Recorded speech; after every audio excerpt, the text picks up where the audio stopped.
ओम श्री गंगाई नाथाय नमः। जय श्री गुरुदेव, जय श्री दादा गुरुदेव जी। आप सभी का बहुत बहुत स्वागत है आज के सत्संग में, जो कुछ दिनों बाद हो रहा है। अभी तो कुछ दिनों से नियमित सत्संग नहीं हो पा रहा है, तो उसके लिए थोड़ी मेरी व्यस्तता है। मैं कुछ दिन से घर से बाहर निकल रहा हूँ। पिछले एक सप्ताह 10 दिन से थोड़ा मेरा बाहर निकलना थोड़ा बड़ा है, लेकिन अब वापस कम हो जाएगा 1-2 दिन में। तो बाहर निकलते हैं तो फिर बाहर जब हम जाते हैं तो फिर बाहर 4-4 घंटे का सत्संग होता है, किसी न किसी के साथ। योग के विषय पे, आत्म जागृति के विषय पर बात होती है। तो फिर वो बहुत लंबे लंबे सत्संग हो रहे हैं, 4-4 घंटे, 3-3 घंटे के, तो एग्जॉस्ट हो जाते हैं। एक दिन का कोटा ख़त्म हो जाता है। चलिए, तो और दूसरा थोड़ा सा ये है कि हमारे जो ससुर जी हैं, ससुर जी के छोटे भाई हैं, वो थोड़े अस्वस्थ हैं, तो उसके लिए भी थोड़ा सा समय सत्संग में बैठते हैं तो फ्री माइंड बैठें तो ठीक है, तो इसीलिए। और फिर पुस्तक का तो गुरुदेव ही जाने क्या चल रहा है। पुस्तक के लिए हम बहुत जोर लगा रहे हैं। पुस्तक हो गई है, लेकिन हम जा नहीं पाए। फाइनल एग्रीमेंट वो जो करना होता है कि भाई कर दो, छाप दो, उसके लिए मैं नहीं जा पा रहा। प्रॉबेबली मैं मंडे जाकर उसको ग्रीन सिग्नल दे दूंगा और वो चली जाएगी प्रिंटिंग में। ठीक है, चलिए। उम्मीद है कि आप सभी अच्छे हैं, स्वस्थ हैं। चलिए, आज का जो विषय है सत्संग का, ये विषय है आत्म जागृति की मूल शर्तें क्या हैं। क्योंकि अब हम बाहर निकल रहे हैं ना, थोड़ा कुछ नए मित्र हमारे बन रहे हैं, और वो मित्र ज़रा हाई क्लास हैं, हाई सोसाइटी के हैं, और हम उतनी हाई सोसाइटी के हैं नहीं। तो प्रश्न उनके थोड़े वैसे तो प्रश्न पुराने ही हैं, कोई नया प्रश्न तो नहीं होता है, लेकिन फिर भी हम एक रिविज़िट है उन प्रश्नों को जो चलते रहते हैं हमेशा। तो जब कोई नया साधक जुड़ता है, कोई जिज्ञासु जुड़ता है, तो उसके मन में सबसे पहली जो बात आती है वो ये कि हम इस पथ पर चलेंगे तो आश्वासन क्या है, क्यों चलना चाहिए इस पथ पर, जो हमारे मन में भी हमेशा रहा। 5 वर्षों तक हमें गुरुजी पर यकीन ही नहीं हुआ कि गुरुजी जो कह रहे हैं वो सत्य है। तो समय लगा, हमें काफ़ी समय लगा। तो कोई एक दिन में समझ जाए, 10 दिन में समझ जाए, ऐसी हम अपेक्षा नहीं कर सकते। तो ये उचित है कि जितने प्रश्न आए और जितना वो खुल के समझें, अच्छे से समझे, उतना ज़्यादा अच्छे से समझेंगे तो साधना आगे रुकेगी नहीं तो व्यक्ति अतोत्साहित होकर शुरू तो कर देता है, लेकिन फिर बाद में जब परिवर्तन होते हैं उसको समझ नहीं पाता है और फिर साधना छोड़ देता है। फिर वो गैप हो जाता है, साल का, 2 साल का, इस तरह से। तो ये अच्छी बात है कि व्यक्ति अपने प्रश्न पहले पूछ ले पूरे, और पूछने के बाद फिर वो साधना जब शुरू करे तो एकजुट, एकनिष्ठ होकर शुरू करे, तो फिर कोई दिक्कत नहीं होती उसको। तो ये बात है। आत्म जागृति की मूल शर्तें क्या हैं? बहुत सारे प्रश्न है, तो मैं वो प्रश्न जो है वो प्रश्न मैं बोल देता हूँ आपको, तो आप समझ जाएंगे कि मैं किस विषय पर किस तरह से बोल रहा हूँ। वैसे तो मैंने उनको कुछ भी ऑडियो रिकॉर्ड करके भेजे, जो मैंने आप सबके साथ नहीं शेयर किए हैं, ग्रुप में भी शेयर नहीं किए हैं। वॉइस तो आ रही होगी। हाँ हाँ, कर लिया। आवाज़ आ रही होगी मेरी, आप एक बार अपना हेडफोन वगैरह चेक कर लेना। ये कह रही हैं कि मैं आपको 2 दिन से सुन रही हूँ, बड़ी डीपली नॉलेज बातें हैं आपकी। वॉइस है, वॉइस है। वॉइस है ना? बाकी लोग जो सुन रहे हैं मुझे एक बार कंफर्म कर दें, वॉइस है कि नहीं। मेरे को यहाँ दिखा रहा है वॉइस है।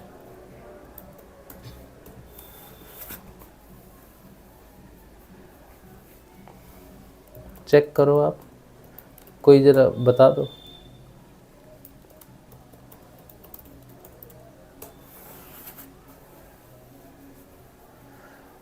आवाज़ नहीं आ रही? एक बार मैसेज दे दीजिए कोई।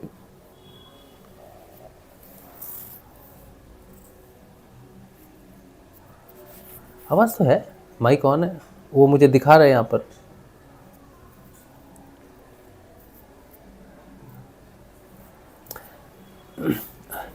जय श्री, हाँ, भालचंद्र खैरनाथ भाई कह रहे हैं कि हाँ यस वॉइस है, यस का मतलब है वॉइस है। वॉइस है, अच्छा ठीक है, ठीक है, शुरू करें, आगे चलें।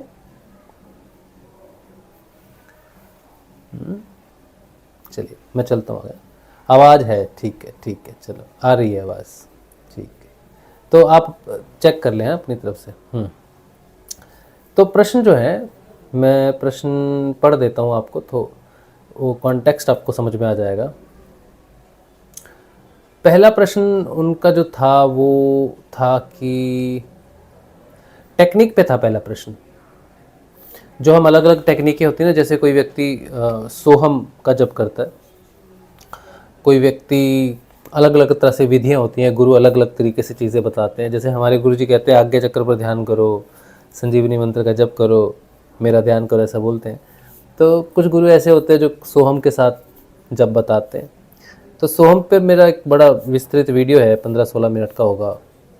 तो उसमें मैंने यही बात बताई है मूल रूप से कि जितनी भी विधियां हैं इस संसार के अंदर, जो भी गुरु जो भी विधि देता है आपको जप करने के लिए, जैसे हमारे गुरु जी देते हैं नाम जप और ध्यान देते हैं, विधि है एक, तरीका एक।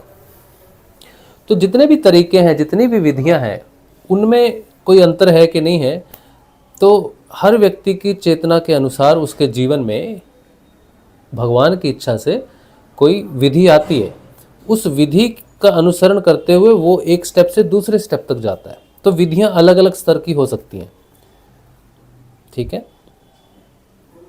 तो विधियों का काम क्या है? हमें एक स्तर से दूसरे स्तर तक लेके जाना, हमें पात्र करना, ठीक है। पात्रता भी अलग अलग स्तर की है। तो विधियां पात्रता के लिए हैं सारी, चाहे वो नाम जप हो, ध्यान हो, भक्ति हो, मालाएं करना है, कुछ भी करना है आपको, व्रत करना है, ब्रह्मचर्य है, सोहम है, जो कुछ भी कर रहे हो वो पात्रता के लिए है। उससे आत्म जागृति का कोई लेना देना नहीं है। कोई 1000 माला जप करता है, राधे कृष्ण करता है, आत्म जागृत हो जाएगा? नहीं होगा। कोई सोहम का जप कर रहा है पिछले 50 सालों से, 50,000 सालों से, आत्म जागृत हो जाएगा? नहीं होगा। विधि है।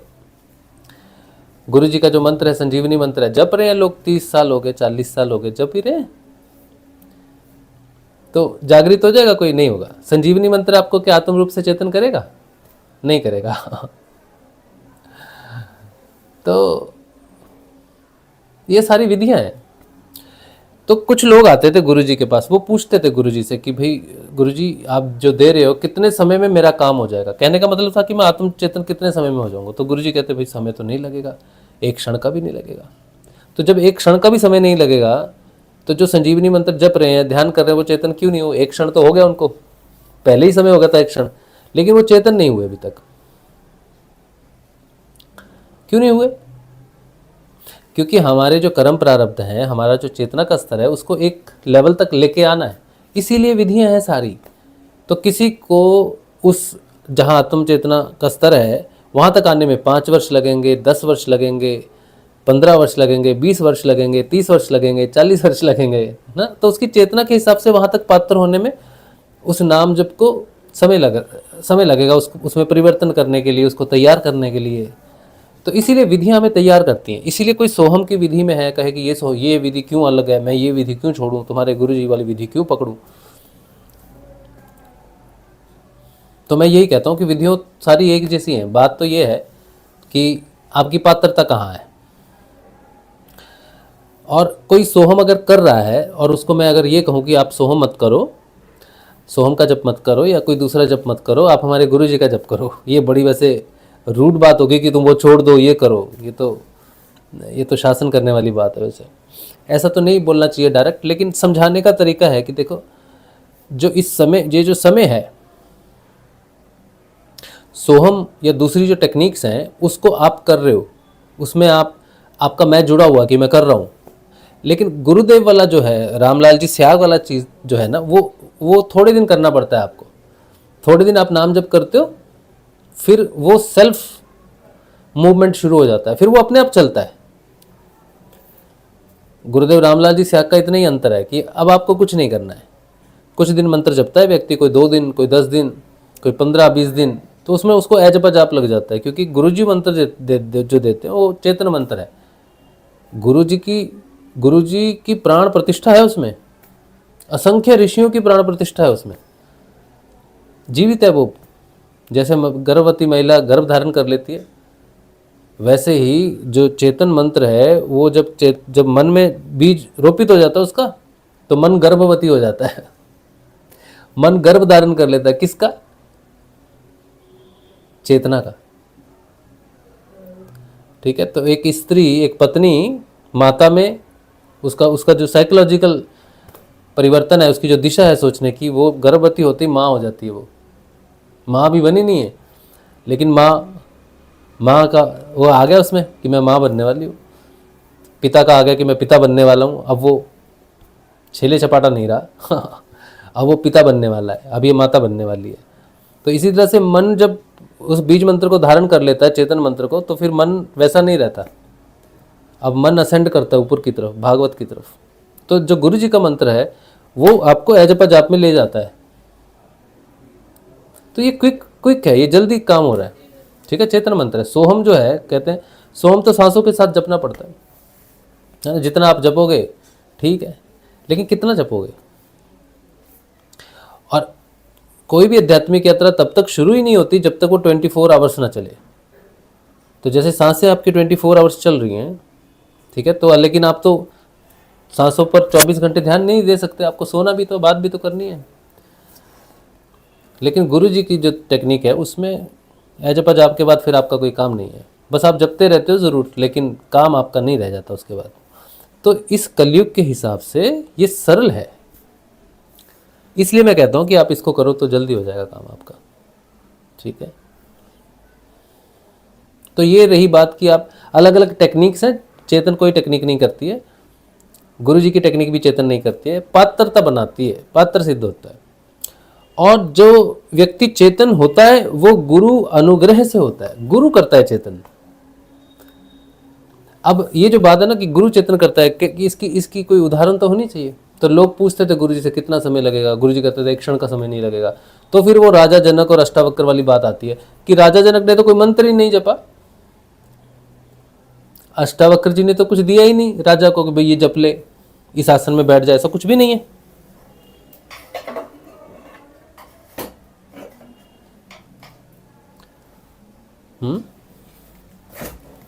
कुछ भी नहीं दिया उसको, कोई विधि नहीं है राजा जनक के पास। प्रश्न है, बस विधि कोई नहीं दी, तो राजा जनक कैसे चेतन हो गया? फिर वो भी तो इंसान है, उसके पास भी वही शरीर है जो आपके पास है, मेरे पास है। उसको विधि नहीं लगी, क्यों? क्योंकि राजा जनक पात्र है, रेडी है। गुरु ने कहा मन का समर्पण कर, बोलने से मन दे दिया। लेकिन अगर आपको गुरु जी कहते हैं कि भाई तू नाम जप ले, मेरा ध्यान कर ले, तो हम कहते हैं हाँ गुरु जी करेंगे। तो अगर कोई गुरु जी डायरेक्ट कह दे कि बेटा तू मेरे को मन दे दे अपना, और आप दे दो, तो आपको भी ज़रूरत नहीं है संजीवनी मंत्र की, ज़रूरत नहीं है आपको मेडिटेशन करने की, आप सीधा समाधिस्थ हो जाओगे। और आने वाले समय में कुछ वर्षों में साधक आएंगे, गुरु जी का उनको मिलेगा कि ये गुरु जी हैं, ये ध्यान है, ये नाम जप है। और जिस दिन वो पहले दिन ध्यान करेंगे उसी दिन उनका काम हो जाएगा, उसी दिन समाधिस्थ हो जाएंगे वो। उनको समय नहीं लगेगा, क्योंकि बहुत कुछ परिवर्तित हो चुका होगा तब तक। समय परिवर्तित हो जाएगा। उस समय जो लोग जन्म लेंगे ना, वो योगी लेंगे जो ऑलरेडी तैयार हैं, जो ऑलरेडी पात्र हैं। पात्र ही जन्म लेगा और क्विकली काम होगा उसका। तो हम लोगों की पात्रता के लिए सारी चीज़ें हैं। ठीक है, तो गुरु समर्थ होना चाहिए, गुरु को समर्थ होना चाहिए। ठीक है, एक बात तो ये होगी कि भैया विधियाँ कोई भी कर लो, वो आपको पात्र करेंगे, चेतन नहीं करेंगे, चेतन गुरु करेगा। और कौन सी विधि जल्दी काम कर देगी समय के अनुसार? तो गुरुदेव रामलाल जी स्याग की विधि, क्योंकि मैं उसे जानता हूँ तो मैं बोल रहा हूँ उसके बारे में। ठीक है, ये बात हुई पहली आत्म जागृति के विषय में कि गुरु होना चाहिए समर्थ। फिर और प्रश्न था उनका उसी उसी संदर्भ में, जब मैंने उनको ये बात बोली तो उसी संदर्भ में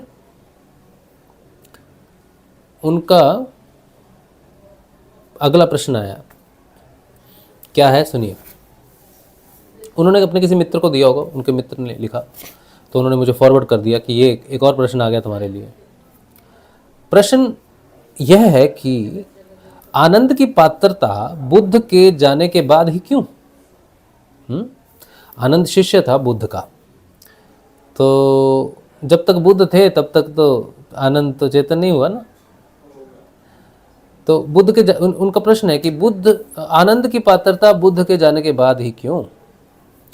क्या आनंद ने 40 वर्ष तक समर्पण नहीं किया था? फिर वह 40 वर्षों तक बुद्ध के साथ क्यों चलते रहे? क्या समर्पण का भाव सच में कुछ और ही है जो बुद्ध के साथ रहकर भी आनंद नहीं जान पाया? हाँ, ये प्रश्न है कि समर्पण का भाव सच में कुछ और है जो आनंद नहीं समझ पाया, और बुद्ध के साथ रह के भी नहीं समझ पाया आनंद की समर्पण क्या होता है। 40 साल लग गए उसको, लेकिन वो समझ ही नहीं पाया, बुद्ध के जीते जी समझ ही नहीं पाया कि समर्पण क्या है। तो क्या है समर्पण? फिर कहते हैं, और जिस भाई ने प्राणों का, यानी कि मेरी बात हो रही है, मैंने भेजा था, कहते हैं जिस भाई ने प्राणों का समर्पण किया उन्हें सच में क्या अनुभव हुआ? मतलब मेरे बारे में पूछ रहे हैं। मैंने कहा था उनको कि मैंने अपने गुरुदेव को प्राणों का समर्पण किया तो उसके बाद हमको चेतना आई। तो वो पूछ रहे हैं कि जिसने प्राणों का समर्पण किया उन्हें सच में क्या अनुभव हुआ, यानी कि मुझे क्या अनुभव हुआ उसके बाद, और उन्हें यानी कि मुझे कैसे पता कि प्राणों का समर्पण हो गया है? क्या प्रश्न है, बहुत सुंदर। मुझे कैसे पता कि मेरे प्राणों का समर्पण हो गया है? प्राण हमें ईश्वर की कृपा से ही प्राप्त होते हैं। बिल्कुल सही बात है, जन्म तो ईश्वर की कृपा है ना। प्राण हमें ईश्वर की कृपा से ही प्राप्त होते हैं, फिर सीधे ईश्वर की शरण में क्यों नहीं है? मतलब हम सीधे भगवान को क्यों नहीं पकड़ते? बीच में गुरु नामक दलाल क्यों है ना? ये मेरे शब्द नहीं है, ये दलाल शब्द मेरा नहीं है, ये गुरु जी का शब्द है। गुरु जी ने पूछा था कि जब भगवान ने हमें जन्म दिया है, हम भगवान से सीधे जुड़े, तो गुरु नाम का दलाल हमें बीच में क्यों चाहिए? ये गुरुदेव रामलाल जी स्याग के शब्द हैं। ये उस समय की बात है जब गुरु जी गुरु को नहीं जानते, गुरु के सामर्थ्य को नहीं जानते, गुरु की चेतना को नहीं जानते, तो ये शब्द यूज किया है गुरु जी ने, दलाल। जो ये ईसाई होते हैं ना, ईसाई में दो ईसाई होते हैं। एक होते हैं जो प्रोटेस्टेंट होते हैं, और एक होते हैं पता नहीं कौन से,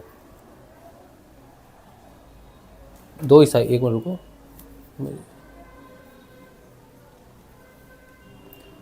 कौन से,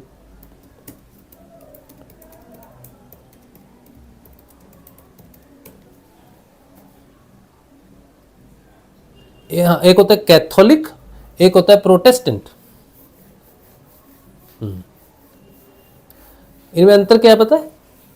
वैसे ईसाई धर्म मुख्य रूप से 3 बड़ी शाखाओं में बटा है।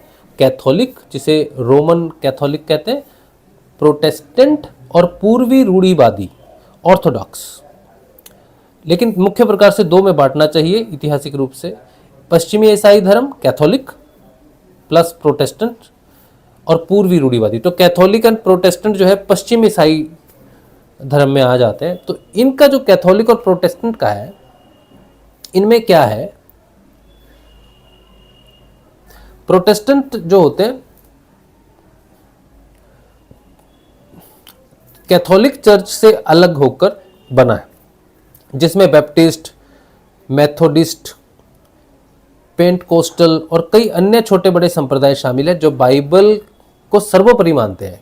प्रोटेस्टेंट जो होते हैं वो बाइबल को सर्वोपरि मानते हैं, डायरेक्ट जीसस से मिलने की बात करते हैं, ठीक है, जीसस को भगवान मानते हैं। और दूसरे होते हैं कैथोलिक, ये पोप के नेतृत्व में चलते हैं। पोप इनका गुरु है और जीसस को भगवान मान लिया। तो ये अपनी जो प्रार्थनाएं होते हैं वो पोप को देते हैं, पोप को करते हैं प्रार्थना कि हमारी प्रार्थना पहुंचा दो, ठीक है। जैसे कुछ लोग हमें बोलते हैं, हाँ मुझे बोलते हैं लोग, मुझे कहते हैं गुरु भाई आप हमारे लिए प्रार्थना कर दो। अब मुझे समझ में आ रहा है। तो उस समय पॉप बन जाता हूँ, है ना। शर्म आ रही मुझे तो ये सोचते हुए भी। तो जब लोग कहते हैं ना प्रार्थनाएं कर दो हमारे लिए गुरु भाई, तो मैं वो मुझे पॉप बना लेते हैं। समझ रहे हो आप क्या कर रहे हो आप? तो जो जो जो प्रोटेस्टेंट होते हैं वो डायरेक्ट है। गुरु जी जब इस आध्यात्मिक, मैं पता नहीं कहाँ से कहाँ जा रहा हूँ, ठीक है, पर सब एक साथ आ जाएगा, एंड में सब एक ही जगह पे सूत्र इकट्ठे हो जाएंगे, चिंता नहीं करना। गुरु जी ने जब नया नया ये बाइबल पढ़ी ना, तो गुरु जी ने पहले कैथोलिक बाइबल पढ़ ली है, और गुरु जी जो समझ रहे थे अपने अंदर जो परिवर्तन आ रहे हैं, जो उनको काम करना है, जैसे भी उनको अंदर से दिशा निर्देश मिल रहे थे, तो कैथोलिक बाइबल पढ़ने के बाद गुरु जी ने सोचा यार ये तो उल्टी है, जो जो मैं सोच रहा हूँ ये तो बिल्कुल उस सब ऐसा है ही नहीं।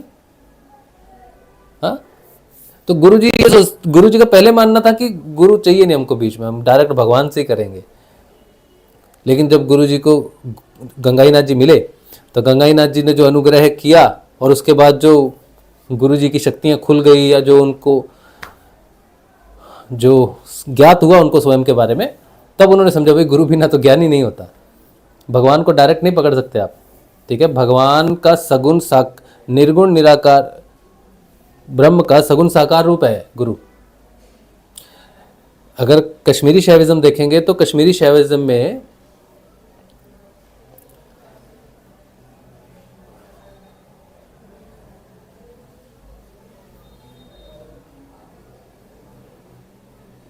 वैसे पहले निर्गुण निराकार है, फिर सगुण निराकार आता है।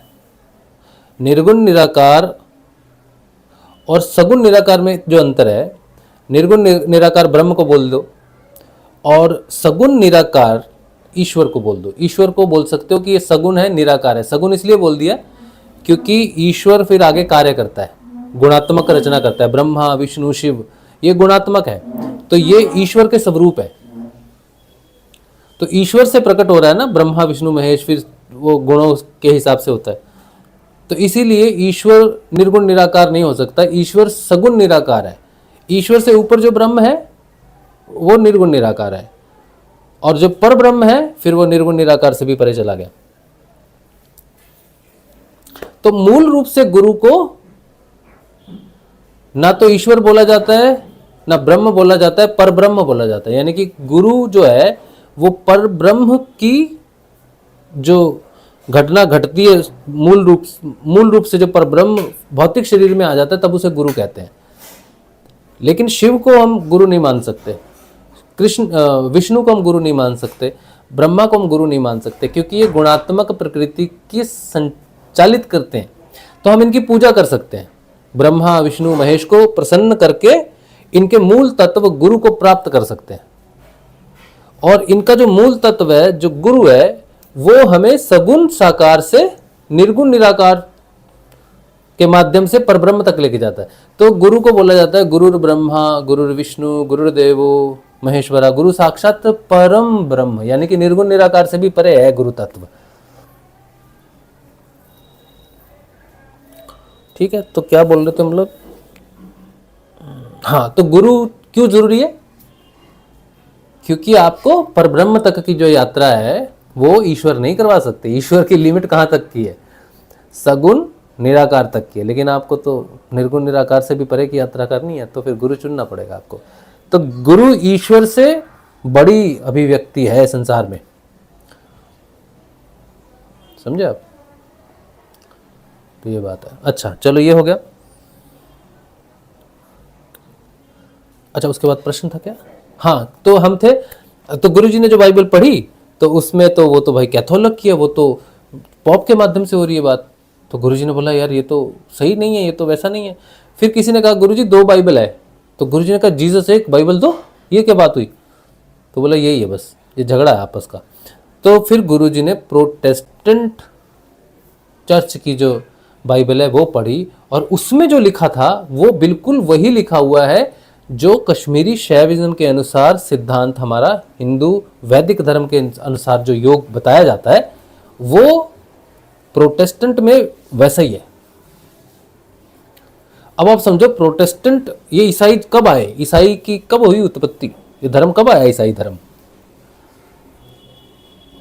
हम कब तो जीसस आया 2000 साल पहले, है ना। अभी क्या चल रहा है, 2024 चल रहा है, 2025। तो 2025 साल पहले जीसस आया और जीसस के बाद ईसाई धर्म आया। तो जीसस कहां से लाया वो सारी चीजें जो प्रोटेस्टेंट चर्च के बाइबल के हिसाब से जो कुछ उसमें लिखा हुआ है, वो सारा विज्ञान जो लिखा हुआ है दीक्षा का, शक्तिपात का, गुरु के अनुग्रह का, वो वैदिक धर्म है। कश्मीरी शैविज्म में वो द्विज होता है व्यक्ति। तो जीसस कौन है? जीसस गुरु है, स्पिरिचुअल प्रिसेप्टर। गुरु जी कहते हैं, हम यहाँ गुरु बोलते हैं और वो लोग बोलते हैं स्पिरिचुअल प्रिसेप्टर, गुरु को बोलते हैं। तो जीसस क्या है? स्पिरिचुअल प्रिसेप्टर है, समझे आप? गुरु है वो। और गुरु दलाल नहीं है, गुरु स्वयं परम पिता परमेश्वर ही है। तो जीसस ने कहा ना कि मैं पुत्र हूं, और जो मैं तुमको कह रहा हूं वो पिता से लेकर कह रहा हूं। मेरी और पिता की बातों में अलग नहीं है हम लोग, लेकिन फिर भी मैं पुत्र के रूप में है, शिष्य के रूप में आया हूं मैं। और जब मैं चला जाऊंगा तब मैं पिता की ओर से एक और भेजूंगा सहायक, लेकिन मेरा जाना जरूरी है, क्योंकि मैं ना गया तो उसे ना भेज पाऊंगा मैं। तो फिर वो आया 2000 साल बाद, जिसे हम कल की अवतार बोलेंगे। ऋषि अरविंदो ने अधिमानसिक का देव कहा, हम कल की अवतार कहेंगे। तो वही आएगा जो वो कार्य करेगा जो जीसस नहीं कर पाया। जीसस ने ज्ञान दिया, जीसस ने थ्योरी दी कि ये ऐसा होता है, वैसा होता है, ऐसा होगा, ऐसा होगा, लेकिन वो मूर्त रूप कैसे लेगा? मूर्त रूप नहीं दिया जीसस ने, थ्योरी दी है कि ये होगा तुम्हारे साथ, लेकिन मैं नहीं कर पा रहा हूं क्योंकि समय वैसा नहीं है। तो 2000 साल बाद उसने कहा था not many days hence, not many days hence. तो इसका मतलब है 2 दिन से ज्यादा नहीं। तो एक दिन 1000 वर्ष के हिसाब से लिया गया। तो 2000 वर्ष खत्म होने से पहले पहले वो पिता की ओर से जो निकलेगा सहायक, वो आ जाएगा, वो तुम्हें मूर्त रूप देगा जो मैं कह रहा हूं। तो ईसाई धर्म का जो मूर्त रूप लेना है वो अब लेना है। इसीलिए ये जो इंटरनेट है, ये सारी चीजें हैं, ये सारी चीजें जो डेवलप हो रही है ना, ये एक लाइट के लिए है कि वो आएगा तो पता चलना चाहिए, क्विकली होना चाहिए। बहुत देर हो चुकी है ना, तो अब क्विकली काम होगा। इंटरनेट सहायक है गुरु के कार्य के लिए, हमारी सुविधाओं के लिए। विज्ञान ने तरक्की कर ली है ना, विज्ञान ने आगे पहले बहुत तरक्की की हुई थी। विज्ञान क्या नहीं जानता था, हमारे ऋषि मुनि क्या नहीं जानते थे, सब कुछ जानते थे। हम मानते हैं ना हमारा पहले का विज्ञान ज़्यादा अच्छा था। पहले की जो इमारतें आज 2-2, 4-4 हज़ार साल पुरानी इमारतें आज भी बनी हुई हैं, आज की कोई बनी हुई इमारत 4000 साल पहले बाद रहेगी नहीं। तो इसका मतलब है उनका विज्ञान ज़्यादा बेहतर था हमसे। लेकिन इंटरनेट कनेक्टिविटी नहीं है, अब कनेक्टिविटी है, क्योंकि साधारण मनुष्य की साधारण चेतना को जोड़ने के लिए बाहर की कनेक्टिविटी है, उसके कार्य के लिए है। अच्छा ये हो गया। अच्छा कहाँ थे हम लोग यार?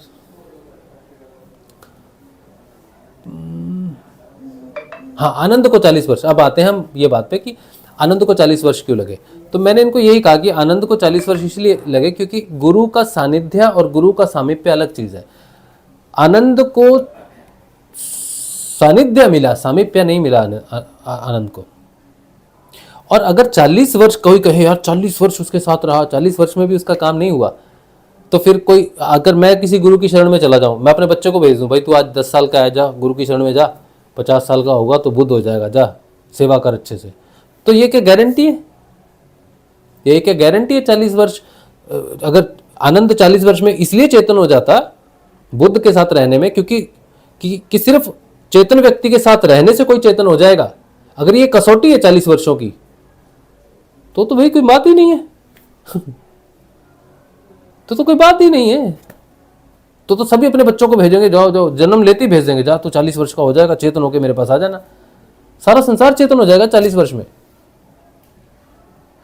और गुरुजी ने जो गुरुजी के सानिध्य में जो लोग रहे, रामलाल जी स्याग के सानिध्य में रहे, गंगाई नाथ जी के सानिध्य में रहे, वो लोग तो चेतन हो जाने चाहिए तब तक सब। क्यों? क्योंकि वो साथ रहे हैं। सानिध्य चेतन नहीं करता। भगवान श्री कृष्ण के साथ कितने ही लोग रहे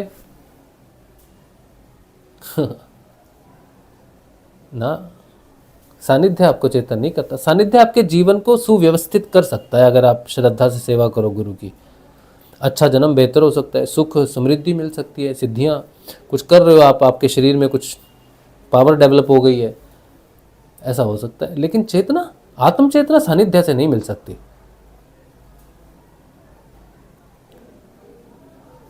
तो आनंद चेतन नहीं हुआ क्योंकि वो सामीप्य नहीं पा सका। और ये आनंद के जीवन का एक ही उद्देश्य था कि आगामी मानव जाति को यह संदेश दो कि कोई बुद्ध के साथ 40 वर्ष रहे भी तो भी चेतन नहीं हो सकता। और मुझे पता नहीं कि बाद में चेतन हुआ कि नहीं हुआ, मैंने तो पढ़ा नहीं उनके बारे में, लेकिन चेतन जरूर हुए होंगे, क्योंकि बुद्ध ने बाद में जो उनको कहा कि तुम्हें अपना रास्ता स्वयं बनाना है, अपो दीपो भवा। तो आनंद वो महत्वपूर्ण उदाहरण है जो अगर चेतन हुआ बुद्ध के जाने के बाद, तो उसने ये साबित कर दिया कि गुरु चाहे शरीर में नहीं भी हो, उनकी शिक्षाओं का पालन करके अगर हम उस पथ पर चलेंगे, उनके बताए रास्ते पर चलेंगे, तो हम स्वयं को प्राप्त कर सकते हैं। तो ये बड़ा महत्वपूर्ण जीवन है आनंद का, जिसने सानिध्य और सामीप्य को बहुत खूबसूरती से अपने जीवन में प्रदर्शित किया। मैं अपने गुरुदेव से कभी नहीं मिला, मुझे गुरुदेव का सानिध्य नहीं मिला, लेकिन मुझे गुरुदेव का सामीप्य मिला 2019 के बाद। वो अलग ही नहीं है, मेरे को गुरुदेव का सानिध्य आत्म रूप से प्राप्त है। अब ये सत्संग हो रहा है तो उनके सामीप्य में हो रहा है। जिनको सानिध्य मिला वो नहीं कर रहे सत्संग, वो आत्मा का प्रचार नहीं कर पा रहे। वो क्या प्रचार कर रहे हैं? उनको क्या प्रचार करना है? उनको सिर्फ ये करना है कि गुरुजी ने ये कहा, ऐसे कहा, लेकिन अपने परिवर्तन का प्रचार नहीं कर सकते। गुरु जी के परिवर्तन का ही प्रचार करना पड़ेगा, क्योंकि ये तुम्हारी मजबूरी है। जिस दिन गुरु तुम्हारे अंदर आत्म रूप में चेतन हो जाएगा, उस दिन तुम स्वयं का भी प्रचार करोगे तो गुरु का ही प्रचार होगा।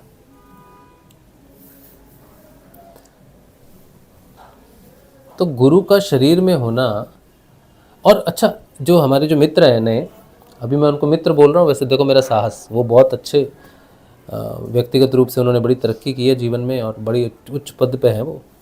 लेकिन हमने उनसे यही कहा पिछली मुलाकात में, मैंने कहा अब हम मित्र हैं, ये जो बीच का बंधन है आपकी पोजीशन का और हमारे पास तो कोई पोजीशन है ही नहीं, तो हम खुलें कैसे? हम वो बोलें जो हम बोलना चाहते हैं, है ना। जो खुल के बोलेंगे तो मित्र को बोल सकते हैं। तो मित्र होना आवश्यक है अगर हम अपने दिल को पूरा खोल के बोले तो। नहीं तो हम कुछ बातें सिकुड़ के बोलेंगे तो उसका फिर वो रस नहीं उनमें। तो मित्रता आवश्यक है। तो हमने उनसे कहा कि अब हम मित्र हैं। तो उनका प्रश्न था कि कोई व्यक्ति अगर शरीर में नहीं है, गुरु शरीर में नहीं है, शरीर छोड़ के चला गया, चाहे चेतन है कुछ भी है, अब वो चला गया और वो हम जीवित हैं शरीर में, तो हमसे वो कनेक्ट कैसे करेगा, कैसे देगा हमको, कौन सी टेक्निक है? तो वो जो टेक्निक है, मैंने उनको भी बताया, वो प्राण है। इस संसार में जो सब कुछ कनेक्ट करता है एक दूसरे से, प्राण है। प्राण के माध्यम से ही वो सारी घटनाएं घटती हैं। इसीलिए तो समर्पण किया जाता है। समर्पण का मतलब ही है कि आपने अपने प्राण समर्पण कर दिए। प्राण समर्पण का मतलब है शरीर का भी समर्पण, मन का भी समर्पण, बुद्धि का भी समर्पण और प्राण का समर्पण तो है ही। ये 4 स्तर हैं। शरीर का मतलब शरीर की एक्टिविटीज, प्राण का मतलब अपना जीवन, मन का मतलब है आप सब कुछ जो कुछ भी करना है वो गुरु के बताए अनुसार, और बुद्धि का मतलब है कि बुद्धि का प्रयोग नहीं करना है, इसमें जैसा बताया वैसे ही करना है। ये साधक के लिए अति अनिवार्य है ये चीजें। तो गुरु हमें प्राण के माध्यम से गाइड करते हैं। प्राणिक चेतना है जो कनेक्शन करती है सारी जहान को, जितना कुछ भी है। हम अपने पितृलोक से कैसे जुड़े हैं? प्राणों से जुड़े हैं। सारे लोग कैसे जुड़े हैं? प्राणों से जुड़े हुए हैं। और प्राण और जल का संबंध है आपस में। प्राण इमोशन भाव से, सूक्ष्म भाव से ट्रेवल कर सकते हैं। लेकिन अगर किसी को स्थूल रूप से ट्रेवल करना है, एक संसार से दूसरे संसार जाना है, तो जल चाहिए आपको। अगर सोचो मैं अभी स्थूल रूप में आपके साथ बैठा हूं और मुझे ब्रह्मलोक में जाना है, एक तो मैं बाई कॉन्शियस जा सकता हूं, लेकिन अगर ये मेरा स्थूल शरीर है, इसकी तो लिमिट है ना।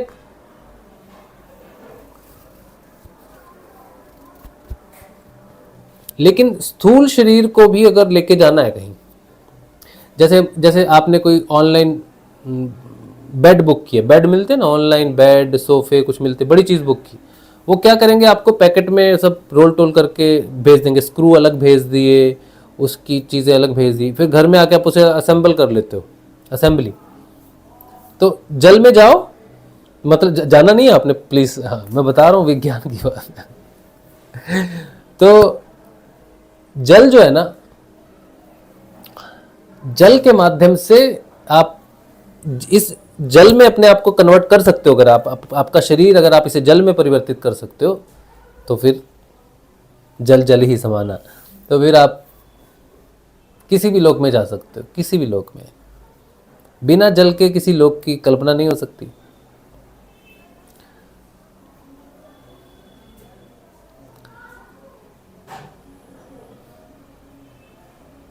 स्वादिष्ठान, स्वादिष्ठान चक्र, स्वादिष्ठान चक्र सूक्ष्म है। आदमी का शरीर चला जाता है, स्वादिष्ठान मूलाधार चक्र टूटता है, बन जाता है, फिर से स्वादिष्ठान वैसे ही रहता है। स्वादिष्ठान सारी मेमोरी रखता है, कहाँ से आया, कितने हजार वर्षों से आया, किधर किधर से आया, क्या मेमोरी, सारी मेमोरी स्वादिष्ठान में स्टोर्ड है। जल, जल क्या हो गया, हमारा सुपर कंप्यूटर हो गया। तब सब कुछ स्टोर्ड है जल में। जल से निर्मित, नवनिर्मित किया जा सकता है। कुछ योगी होते हैं जो अपनी काया को नवनिर्मित कर सकते हैं। कैसे? वो इस काया को जल में डाल देंगे, अब वो प्राण स्वरूप में है संसार में, और उस प्राण से जल की मदद से स्वयं को फिर से सर्जित कर सकते हैं, फिर से अपने शरीर को बना सकते हैं। अपने शरीर को क्या, किसी के भी शरीर को बना सकते हैं। वो उसे हिरण बनना है, वो हिरण बन जाएगा। क्यों? क्योंकि ये जो जल है ना, इसमें सारा विज्ञान समाया है, सारे शरीरों का विज्ञान है इसमें। कौन सा शरीर कैसे बनना है, कहीं नहीं बनना, सिर्फ मिट्टी चाहिए बनाने के लिए, मैंने कि मूल धारा को बनाना है बस। मिट्टी अवेलेबल है ना ये भौतिक जगत में, पृथ्वी से, है ना। एक मिट्टी का घड़ा है तो वो टूट गया, अब टूट गया तो मिट्टी में मिल गया, वापस मिट्टी हो गया। फिर उसी मिट्टी से हमने घड़ा नहीं बनाया, उसी मिट्टी से हमने प्लेट बना ली, फिर वो प्लेट को भी हमने मिट्टी में मिला दिया, फिर उससे हमने मिट्टी का कप बना लिया। तो क्या हो रहा है, मिट्टी की जो चीज़ें हैं वो टूट रही हैं, फिर से बन रही हैं। लेकिन मिट्टी के अंदर क्यों बना रहे हैं, जल देते हैं उसको, जल से उसको नरम कर दिया, जल से उसको सब कर रहे हैं ना। जल महत्वपूर्ण है, अगर जल ही नहीं है तो मिट्टी को आकार कैसे देंगे हम लोग, नहीं दे सकते। तो जल महत्वपूर्ण है आकार को बदलने के लिए। भगवान श्री राम ने जल समाधि ली थी, क्यों? क्योंकि अपने लोक में जाने के लिए जल का माध्यम है। जब कोई देवी देवता की मूर्ति बनती है, दुर्गा पूजा होती है, गणेश पूजा होती है, पूजा होने के बाद उनको विसर्जित करते हैं जल में। कोई व्यक्ति मर जाता है, हिंदू धर्म में व्यक्ति मर जाता है, उसको जला देते हैं, जलाने के बाद उसकी राख रह जाती है, राख रह जाती है उसकी, फिर राख को जाके गंगा जी में बहा देते हैं। तो अंतिम जो स्थिति है इस शरीर की, वो जल ही है, जल में ही जाएगी राख। क्यों जाएगी जल में राख? हमने जल में डाली क्यों, किस विज्ञान से डाली, क्या जरूरत है राख को जल में डालने की, है ना? क्या जरूरत है? चिता जल गई, ठीक है हटाओ, लेकिन उसको जल में डालना जरूरी है कि इस लोक से तुम दूसरे लोक में जाओगे तो जल है। तो ये जल जो है, ये प्राण जो है, ये कनेक्ट करता है हमें, ठीक है। मरता तो शरीर ही है, तो गुरु कभी नहीं मरता। तो एक बात ये थी। अब आत्म जागृति के लिए जो मूल शर्तें हैं, देखो हम पहुंचते पहुंचते कितना समय लग गया मेन पॉइंट पे। तो आत्म जागृति के लिए मूल शर्त जो मैंने उन्हें कही कि आत्म जागृति के लिए ना तो कोई विधि की जरूरत है दो चीजों की। पहली, तुम्हारा जो गुरु है, जिसको तुम गुरु मानते हो, उसके पास अपने गुरु की आज्ञा होनी चाहिए काम करने के लिए कि जा आगे, आगे का काम तेरा है। तो गुरु शिष्य परंपरा में उस शिष्य के पास अपने संपूर्ण गुरुओं की आज्ञा होनी चाहिए आगे बढ़ने के लिए, पहला। दूसरा, वो जो नील पुरुष है, जिसे हम नील पुरुष कहते हैं, जो अजन्मा है, जो कभी जन्म नहीं लेता, कहता है मैं हृदय में प्रकट होता हूं, तदात्मानम सृजाम्यहम, है ना, वो जो हृदय में सृजन होता है उसे नील पुरुष कहते हैं। उसे मैं मेरी आत्मा कहता हूं, मेरा गुरु कहता हूं, वो है। और जब गुरु और वो नील पुरुष दोनों युक्ति होती है उनकी, और जिस शरीर में दोनों युक्ति रहती है उस गुरु को योगेश्वर कहते हैं। और ऐसा योगेश्वर ही आपको आत्मचेतन कर सकता है, ये गुरु की तरफ से कंडीशन। अब समझो कि हमारे गुरुदेव रामलाल जी स्याग योगेश्वर हैं, आत्म जागृति प्रदान करते हैं। अब आप चले जाओ उनके पास, 10 लोग चले गए उनके पास। अब 10 के 10 ने नमस्कार किया, ध्यान किया, मंत्र जपा, लेकिन चेतन समझो उनमें से एक ही हुआ। अब गुरु तो समर्थ है, योगेश्वर है, एक को चेतन कर सकता है, तो बाकी 9 को चेतन क्यों नहीं किया उसने? और गुरु ने कह भी दिया जाओ तुम सारे के सारे मेरे शिष्य हुए, चेतन हो जाओ, कह भी दिया, तब भी नहीं हुए। गुरु के कहने के बाद भी वो 9 लोग चेतन नहीं हुए, लेकिन एक हो गया। ये कैसी घटना है भाई? तो ये पहली कंडीशन थी गुरु की सामर्थ्य की, और दूसरी कंडीशन हुई शिष्य के समर्पण की।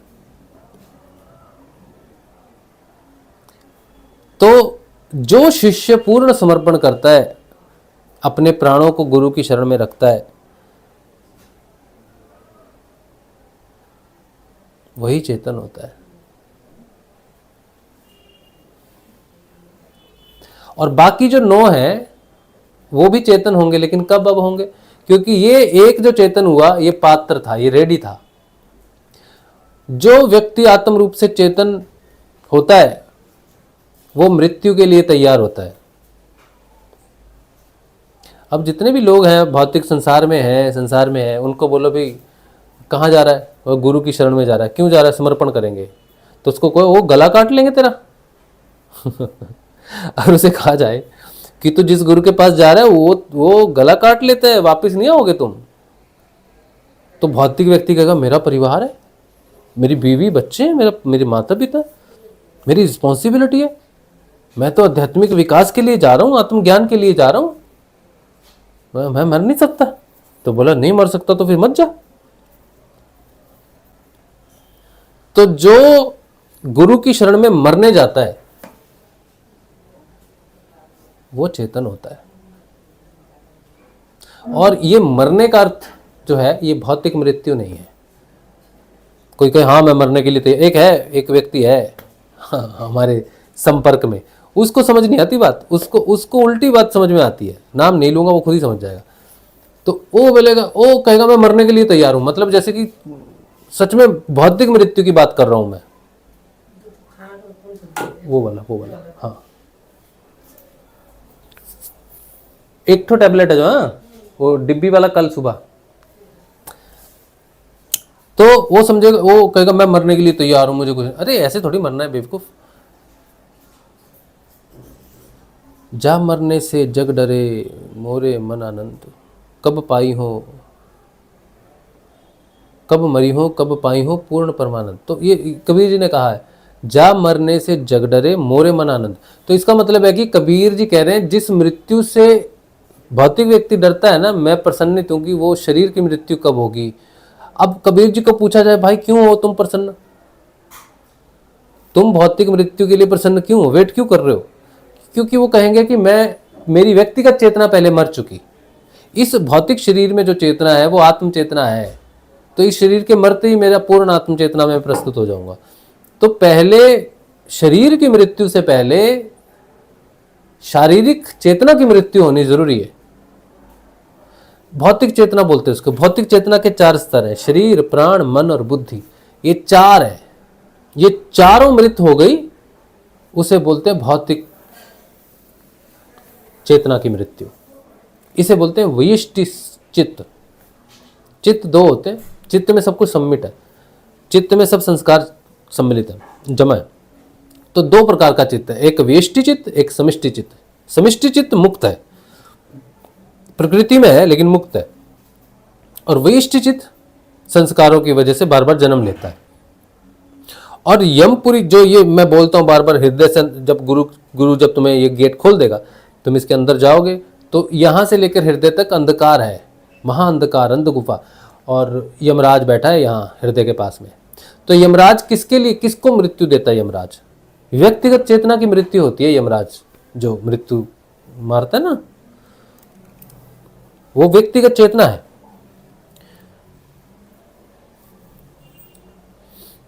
व्यक्तिगत चेतना को हृदय में, हृदय तक जाती है बस, उसके बाद आत्म चेतना है। तो आत्म चेतना की ये शर्तें हैं। गुरु गोविंद सिंह जी ने जब कहा कि मुझे भाई कोई चाहिए समर्पण के लिए, उठो, तो बहुत लोगों ने हाथ खड़े कर दिया, हम आएंगे, हम समर्पण करेंगे। तो गुरु गोविंद सिंह जी ने तलवार निकाल ली, बोले जो भी मुझे समर्पण करेगा उसको अपना शीश देना पड़ेगा। अब वो डर गए, कह रहे ये कैसा समर्पण है भाई। तो फिर एक आया, उसको ले गए अंदर तंबू में, पीछे तंबू लगा रखा था, और जाके काट दिया और खून से सनी हुई तलवार बाहर लेके आए, बोले एक और चाहिए। अब सब घबरा गए, ये तो सच में काट दिया इसको। तो फिर दूसरा आया, दूसरे को भी ले गए, फिर लाल तलवार बाहर। इस तरह से 5 मिले, और जब 5 मिल गए तो फिर 5 को बाहर लेके आए, जीवित सशरीर बाहर लेके आए। तो कहा ये 5 मेरे प्यारे हैं। उनको 5 प्यारे कहा जाता है सिख धर्म में, वो है चेतन। गुरु गोविंद सिंह जी ने उनको चेतन किया। तो ये भौतिक रूप से दिखा रहे हैं। अभी सिख धर्म में क्या होता है कि कहते हैं ना अमृत छक, कुछ लोग अमृत छकते हैं, कहते हैं हमने अमृत छका हुआ है, तो वो करपान, केश, कंघी, कच्छा और कड़ा, ये 5 चीजें होती हैं उनकी, वो पहनते हैं, ठीक है। तो वो कहते हैं अमृत छका हुआ है, लेकिन कौन सा अमृत छका उन्होंने? आत्मा के अलावा दूसरा कोई अमृत ही नहीं है, आत्मा ही अमर है, बाकी सब तो मरता है। जिसने आत्मा को छक लिया वो अमर है। तो जो कहे मैंने अमृत छका है, तो अमृत तो तुम्हारे अंदर है, सबके अंदर आत्म रूप में है अमृत। छकने का मतलब है कि मैं आत्म रूप से चेतन हो गया। तो आत्म रूप से चेतन होने के लिए किसका बलिदान चाहिए? व्यक्तिगत चेतना का बलिदान चाहिए। किसका समर्पण चाहिए? व्यक्तिगत चेतना का समर्पण चाहिए। उसी को मैं प्राण समर्पण बोल रहा हूं। और कैसे पता चलेगा कि मेरे प्राणों का समर्पण हो गया? प्रश्न ये है, बहुत अच्छा प्रश्न है। कैसे पता चलेगा भाई कि मेरे प्राणों का समर्पण हो गया? मुझे कैसे पता चला मेरे प्राणों का समर्पण हो गया? तो ध्यान जो है, इंद्रियातीत जो ध्यान है, वो कोई कल्पना नहीं है। ध्यान कोई कल्पना नहीं है, ध्यान सचमुच की घटना है। जो व्यक्ति आत्म रूप से चेतन हो जाता है वो इंद्रियातीत ध्यान में प्रवेश कर जाता है, और जो इंद्रियातीत ध्यान में प्रवेश कर जाता है फिर वो गुणात्मक परिवर्तन में आ जाता है। ये मुक्ति है, ये मुक्ति का पहला चरण है, इंद्रियातीत ध्यान। अब इसके बाद ये रिटर्न टिकट है। एक बार अगर आपका एक क्षण के लिए भी ध्यान लग गया तो आप भगवान के हो गए, खत्म हो गया काम। अब संसार से मुक्ति अवश्यंभावी है। भगवान श्री हरि ने गीता में लिखा है, जिसे मेरा एक क्षण का भी योग हो जाए फिर वो जन्म और मृत्यु से मुक्त हो जाता है। तो जो चेतन हो जाता है, जिसके प्राणों का समर्पण हो जाता है, जिसकी व्यक्तिगत चेतना नष्ट होनी शुरू हो जाती है, उसे पता चलता है कि मेरी व्यक्तिगत चेतना नष्ट हो रही है। झूठ खत्म हो जाता है, स्वार्थ खत्म हो जाता है, सच्ची शांति, सच्चा संतोष प्रकट होता है। शाश्वत शांति है, वो किसी भी स्थिति से बदलती नहीं। व्यक्तिगत जीवन में आपकी कोई घटना घटती है, आपको दुख तो इस बात का होता है कि चलो साथ थे हम, लेकिन आप जानते हो कि ये नियम है प्रकृति का। प्रेम जिससे हम करते हैं उसको दुख हो तो मनुष्य कहता ना मेरे प्रेमी को दुख है, मेरे बंधु को दुख है, तो मैं कैसे हंसूं? तो वो अलग बात है। लेकिन एक होता अंधकार में डूबी हुई चेतना, उससे मुक्त हो जाता है व्यक्ति, प्रकाश हो जाता है माया में, स्वार्थ खत्म हो जाता है। जहाँ स्वार्थ खत्म हो जाता है वहाँ जो शाश्वत शांति, आनंद और संतोष है उसकी कोई कल्पना नहीं कर सकता। इंद्रियातीत ध्यान जब लगता है तब पता चलता है कि प्राण क्या है, प्राणों में प्रवेश क्या है, ध्यान क्या है, योग क्या है, जीवन क्या है, मृत्यु क्या है, ईश्वर क्या है, गुरु क्या है, शब्द क्या है, शक्ति क्या है, ब्रह्म क्या है, व्यक्तिगत चेतना क्या है, समिष्टि चेतना क्या है। ये जो विज्ञान है ना पूरा लिखा हुआ है शास्त्रों में, उपनिषदों में, वेदों में, ये बड़ा सरल है, सबसे सरल विज्ञान आध्यात्मिक विज्ञान है। लेकिन जिसकी आत्म चेतना ना हो उसको वो कभी समझ ही नहीं सकता इसको। ये अगर कोई कहे भाई मेरे को कोई पुस्तक दे, मैथमेटिक्स की पुस्तक पढ़नी है, तुमको पास करना, तो बड़ी मुश्किल बात है, उसके लिए बुद्धि चाहिए।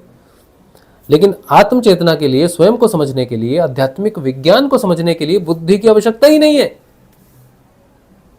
सोचो, बुद्धि की जरूरत ही नहीं है, कैसा विज्ञान है। बुद्धि की जरूरत भौतिक विज्ञान को समझने के लिए है। इसीलिए तो अलग अलग स्टेचर है, किसकी बुद्धि तीव्र है, किसकी बुद्धि तीक्ष्ण है। तो अलग अलग स्थितियों में लोग अलग अलग तरक्की करते हैं। लेकिन अध्यात्म जगत में बुद्धि की आवश्यकता ही नहीं है। तो जो व्यक्ति बुद्धि से समझेगा अध्यात्म विज्ञान को, वो क्या समझेगा वेदों को, क्या समझेगा उपनिषदों को, क्या समझेगा प्राण को, क्या समझेगा इंद्रियातीत ध्यान को, आत्म जागृति को, आत्मज्ञान को, क्या समझेगा गुरु को, ईश्वर को? नहीं समझ सकता, क्योंकि ये लोग बुद्धि से विषय में नहीं आते समझ में। बुद्धि जब नष्ट होगी व्यक्तिगत चेतना के साथ, तब आत्मा का जो सत्य रूपी प्रकाश है तब दिखेगा ये सब कुछ। बुद्धि पर जब सत्य रूपी प्रकाश पड़ता है तब वो इनलाइटेड होती है, तब उसे कहता है बौद्ध। तब वो स्वतंत्र होती है पहले मन से, क्योंकि अभी तक बुद्धि मन के अधीन रहती है। व्यक्तिगत चेतना में मन के अधीन रहती है बुद्धि, मन के संकल्पों से चलती है बुद्धि,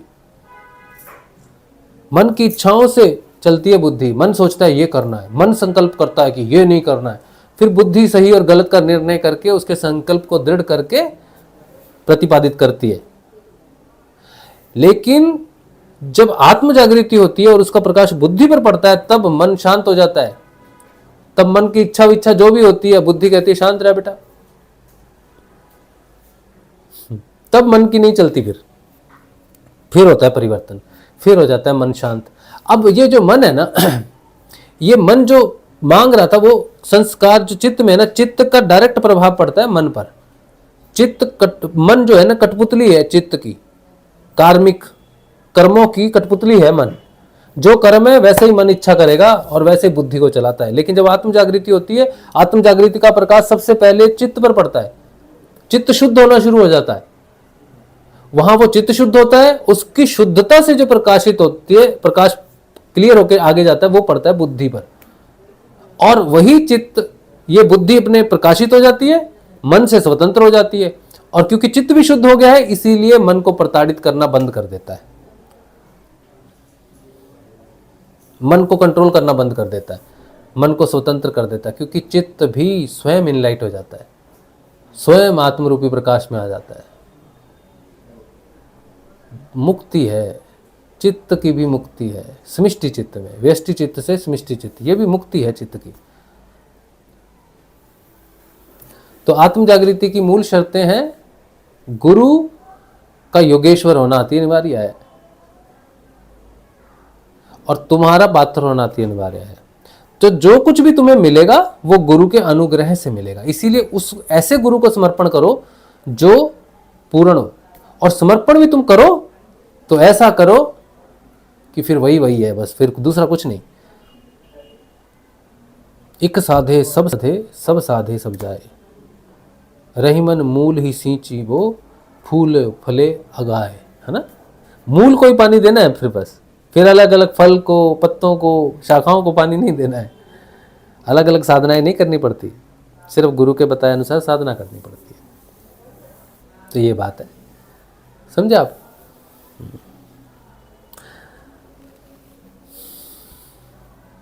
देखो मैंने पहले मेरे लंबे लंबे बाल थे, मैंने बाल भी कटवा दिए मैंने अपने। एक बात और उन्होंने मुझसे कहा कि यार राजशिव, यार ये तेरे जो बाल है ना, ये इतने लंबे लंबे बाल है ना, ये तो सोसाइटी में लेके मत आ। तो ये तेरा ना रुद्र रूप, विकराल रूप तो सबको मत दिखा। वो मेरे तो बाल यहाँ से है नहीं, यहीं से ही हैं, तो मुझे शौक़ है, अच्छे लगते हैं मुझे लंबे लंबे बाल। तो मैंने कहा ठीक है चलो मैं इसको कटवा देता हूँ। तो मैंने छोटे करवा दिए, बहुत छोटे तो मैंने नहीं करवाए, लेकिन इतने करवा दिए कि सुसंगति लगे। एक बात उन्होंने और कही, उन्होंने कहा टीका लगा ले। मैं तेरा बड़ा भाई के रूप में बोल रहा हूँ, बड़ा भाई मानता है मुझे, तो टीका लगा ले ताकि लोग तुझे सुने तो सही, तो क्या बोल रहा है। इस तरह से तो लोग पहले देखते हैं कि व्यक्ति सुनने लायक है कि नहीं, तो सुनने लायक दिखेगा अच्छा तो लोग सुनेंगे भी तेरे को। तो ये तो मैंने उनको अभी नहीं जवाब दिया, हो सकता है मैं उनको ये वीडियो भेजूं तो वो देखेंगे तो मैं जवाब भी उनको दे देता हूँ। तो कहने का बात ये है कि हम एक उनके मित्र से मिले थे।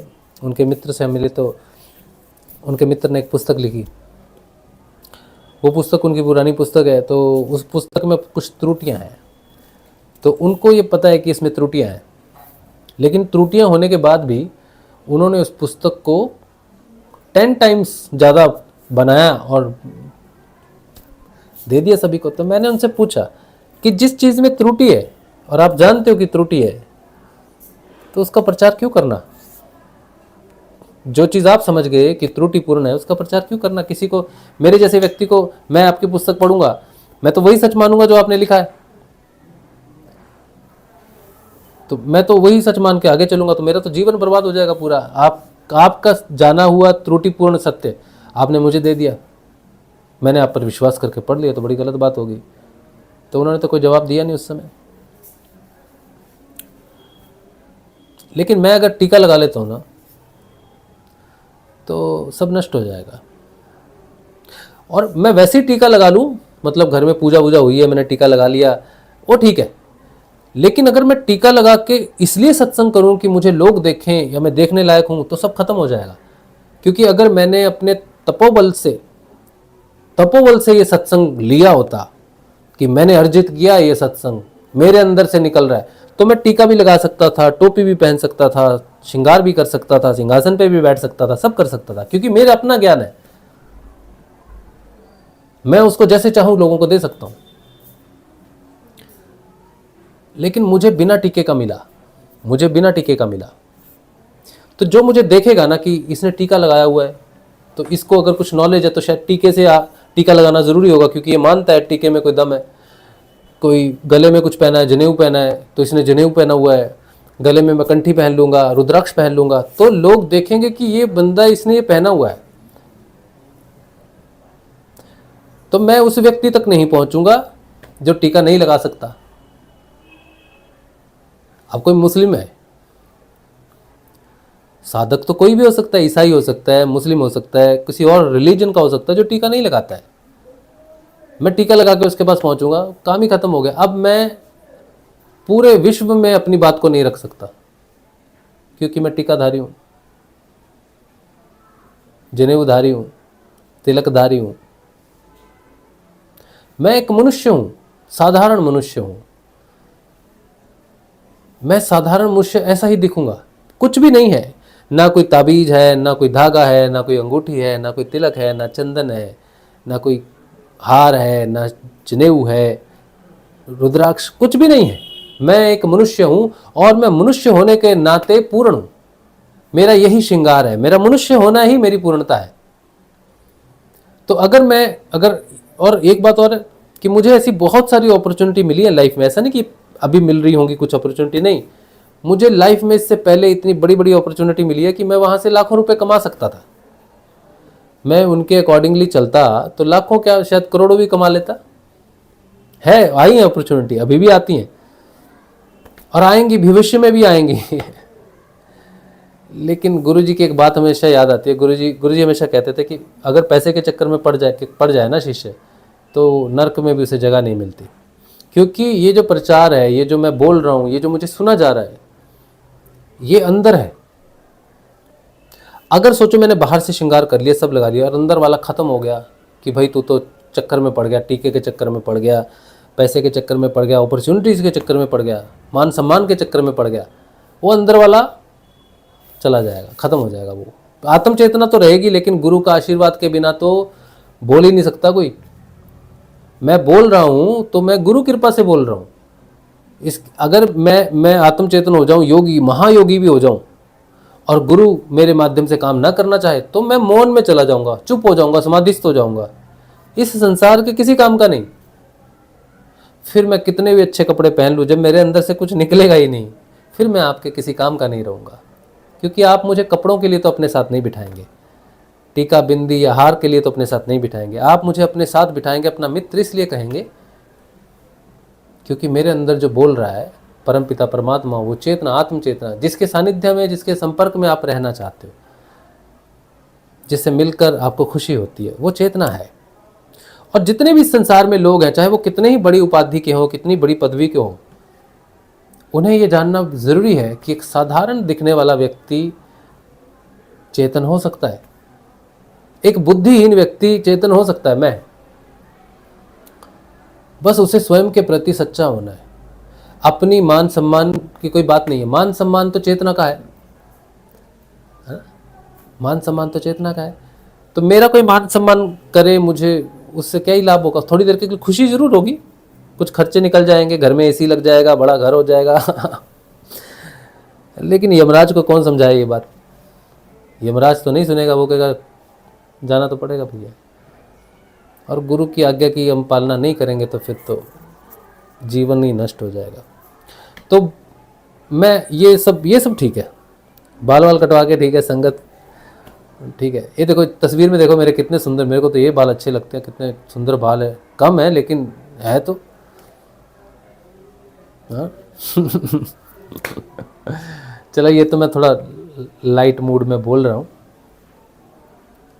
बस इतना ही है आज के लिए, इतना ही है। कितना, 1 घंटा 1 मिनट हो गया। चलो अब आपके प्रश्न उत्तर ले लेंगे। अगर मैंने, पता नहीं मैंने क्या बोला है, मेरे ये जो लिखा था मैंने ऊपर, उसके अनुसार सत्संग हुआ है कि नहीं हुआ पता नहीं, लेकिन मैंने कोशिश की है कि मैं आपको एक साधक, और एक बात, अच्छा उन्होंने ये भी लिखा था कि एक प्रश्न मैंने पूरा पढ़ा ही नहीं उनका मैसेज है ना, हाँ, उसके बाद उन्होंने क्या लिखा था कि डायरेक्ट ईश्वर की शरण में जाना चाहिए। तो डायरेक्ट ईश्वर नहीं मिलेगा आपको, गुरु के माध्यम से ही हम चेतन होते हैं, भगवान को चेतन करने का अधिकार ही नहीं है। फिर उन्होंने लिखा था भक्ति बिना आत्मज्ञान के आत्मबोध की तरफ ले जाएगी। एक प्रश्न है, प्रश्न चिन्ह है, क्या भक्ति बिना आत्मज्ञान के आत्मबोध की तरफ ले जाएगी? पहली बात तो यह है, भक्ति कभी भी आत्मज्ञान की तरफ नहीं लेके जाती है, भक्ति आनंद की तरफ लेके जाती है, और व्यक्ति आनंद से ही चला जाता है अपने परम धाम में। भक्त को आत्मज्ञान की जरूरत ही नहीं होती वैसे तो, भक्त बस आनंद तक पहुंचता है और आनंद के बाद भगवान श्री कृष्ण के साथ योग होके वो निकल जाता है।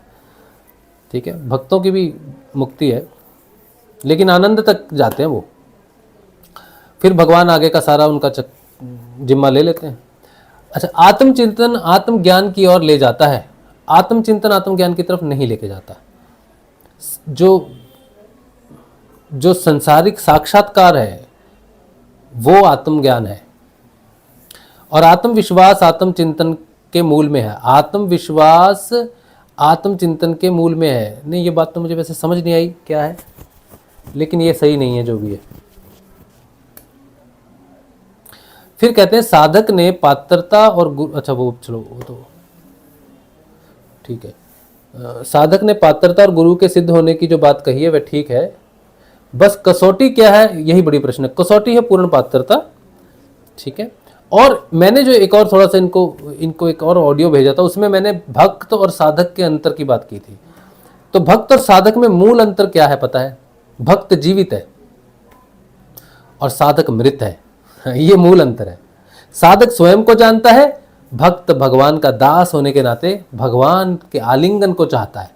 भक्त रस चाहता है, भक्त आनंद में डूबना चाहता है, भगवान की सेवा में रहना चाहता है, द्वैतवाद में रहना चाहता है। भक्त को प्रेम प्राप्त होता है, लेकिन द्वैतवादी है प्रेम भी दो लोगों में, लेकिन साधक मृत है। भक्त के लिए सारे नियम से, सुबह शाम, ब्रह्म मुहूर्त, द्वितीया तृतीया पंचमी अष्टमी एकादशी त्रयोदशी, चावल नहीं खाना, ये नहीं करना, 16 माला, सुबह ब्रह्म मुहूर्त, ब्रह्मचर्या, ये सब है भक्त के लिए। अनुशासन में रहता है। और साधक अनुशासनहीन है, संस्कारहीन है, जीवनहीन है, मृत है। जिसकी व्यक्तिगत चेतना मृत हो गई, आत्म चेतना प्रकट हो गई, वो साधक है। लेकिन जिसकी व्यक्तिगत चेतना में भी प्रभु का प्रेम, रस और आनंद अनुभव जिसे होता है, वो भक्त है। भक्त से भगवान बड़ा प्रेम करते हैं। भक्त के लिए भगवान कुछ भी कर देते हैं, चमत्कार बोलते उसको। लेकिन साधक के लिए कोई चमत्कार नहीं है। साधक विज्ञान है। साधक उस चीज को समझता है जो घटना घट रही संसार में। भक्त विज्ञान नहीं समझता, भक्त चमत्कार समझता है। ये अंतर है। साधक स्वयं भगवान में परिवर्तित हो जाता है, स्वयं ईश्वर है। लेकिन भक्त और भगवान में अंतर रहता है। जब तक उसका लय नहीं हो जाता, वो बहुत जन्म लगते हैं। भक्त के कई जन्म हैं, भक्त बार बार जन्म लेता है। लेकिन साधक जिस जन्म में एक बार अपनी चित्त की मृत्यु को देख लेता है, फिर वो उसका जन्म ही नहीं होता। ये भगवान का वैज्ञानिक है और ये भोगता है। तो ये अंतर है।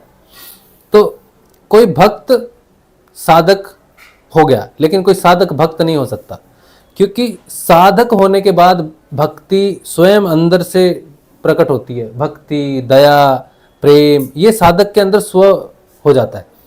और ये प्रेम जो होता है, साधक के अंदर जो प्रेम प्रकट होता है, ये घटित होता है ऊपर से। साधक भी भगवान से प्रेम करता है, गुरु से प्रेम करता है। साधक भी सगुण साकार रूप को साक्षात्कार करता है।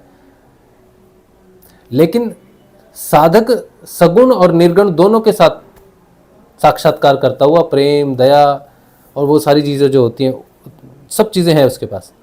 लेकिन पहले मूल रूप से वो बिल्कुल खाली हो जाता है, सब चीज़ छोड़ देता है। लेकिन भक्त प्रेम के बिना तो बेचारा मर ही जाएगा। भाव के बिना भक्त मर जाएगा। प्रेम के, भगवान के प्रेम के बिना भगवान नाराज हो गए तो उसके तो प्राण ही निकल जाएंगे भक्त के, क्योंकि भक्त के प्राण बसते हैं भगवान में।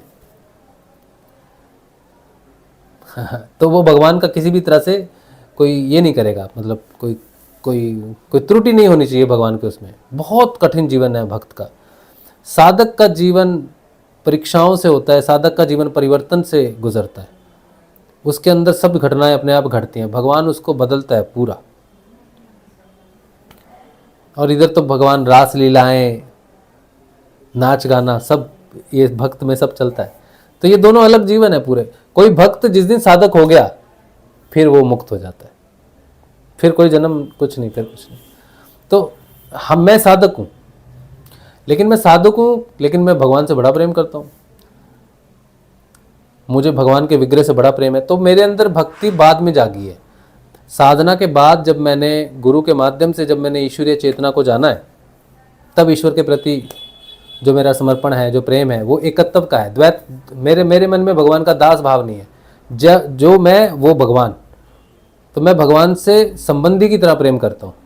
मेरा संबंधी है, मेरे शरीर में और उसके शरीर में कोई अंतर नहीं है, ऐसा मेरा प्रेम है उसके साथ। तो मेरे लिए कोई मंत्र नहीं है भगवान की पूजा के लिए, कोई समय, मुहूर्त, कुछ विशेषता कुछ भी नहीं है। जैसा मैं सोया उठा जागा, जिस समय उठा जागा सोया उसी समय, ऐसे ही भगवान। तो मेरे यहाँ पे भगवान और मेरे बीच में कोई नियम नहीं है, साधक के बीच में। लेकिन इधर होते हैं। ये सतोगुण बहुत महत्वपूर्ण है हमारे लिए। सतोगुण, तमोगुण, रजोगुण कुछ महत्व नहीं रखता। भोजन कोई महत्व नहीं रखता। भोजन तमोगुणी है, रजोगुणी है, सतोगुणी है, इससे कोई फर्क नहीं पड़ता। भोजन सिर्फ भोजन है। वो एक दिन छूट जाएगा तो ना सतोगुणी चाहिए, ना तमोगुणी चाहिए, ना रजोगुणी चाहिए। भोजन चाहिए नहीं, भोजन रिक्वायरमेंट है। जिस दिन छूट गया छूट गया। लेकिन भक्त के लिए भोजन बड़ा जरूरी है। सतोगुणी है, भगवान को भोजन लगाना है, भगवान को भोग लगाना है, भगवान का अनुष्ठान करना है, बहुत कुछ करना है। तो इसके लिए सतोगुणी होना बड़ा जरूरी है। इसके लिए तमोगुणी, रजोगुणी, सतोगुणी कोई मैटर नहीं करता। आत्मचेतन में व्यक्ति किसी भी गुण में आत्मचेतन हो सकता है। तमोगुणी भी आत्मचेतन हो सकता है, रजोगुणी भी हो सकता है, सतोगुणी भी हो सकता है। आत्मचेतन होने के बाद भगवान उसमें परिवर्तन करते हैं, उसकी चेतना में, उसको त्रिगुणातीत करते हैं। लेकिन भक्त सतोगुणी होता है। ये नहीं खाना, वो नहीं खाना, इस समय नहीं खाना, इस मंत्र से नहीं खाना, ये नहीं पहनना। तो ये नियम में बंधा है, ये नियमहीन है, ये कर्महीन है, क्रियाहीन है। ये बहुत कुछ करता है। तो ये अंतर है भक्त में और साधक में। मैं साधक हूँ।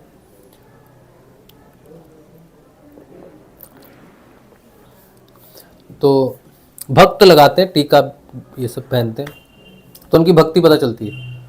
साधक को देख के नहीं पता चलता वो साधक है। साधक का प्रकाश है ज्ञान का, साधक के पास ज्ञान है। भक्त के पास शास्त्रीय ज्ञान होता है, जैसे शास्त्रों में लिखा उसको वैसे ही करना, अपनी मन मर्जी से नहीं कर सकता। लेकिन साधक अपनी मन मर्जी से भगवान से मित्रता करता है, जैसे मित्र अपनी मन मर्जी से दूसरे मित्र पर कुछ भी करता है। साधक और भगवान मित्र हैं, भक्त और भगवान जो है वो नियम में है। चलो ये हो गया, और बहुत सारी चीज़ें होंगी। प्रश्न पे आ जाते हैं। आप सभी को जय श्री गुरुदेव। गेमर ये कह रही है कि इनको मेरा वीडियो बहुत अच्छा लगता है, धन्यवाद, सब गुरु कृपा है।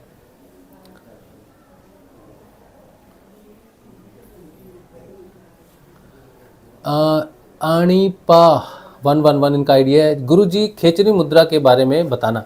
मुझे खेचरी मुद्रा लगी नहीं कभी, मुझे अनुभव नहीं है खेचरी मुद्रा का, तो मैं जिसका अनुभव नहीं है तो मैं क्या ही बताऊं। बस ये पता है कि महारानी मुद्रा है, अमृत ऊपर है, उसको तोड़ती है, शरीर में अमृत प्राप्त हो जाता है। तो खेचरी मुद्रा से कहते हैं अमृत मिलता है। लेकिन मेरा ये मानना है कि गुरु कृपा से भी अमृत प्राप्त हो सकता है, चाहे खेचरी लगे या ना लगे। खेचरी एक मुद्रा है, तो मुझे अनुभव नहीं है उसका।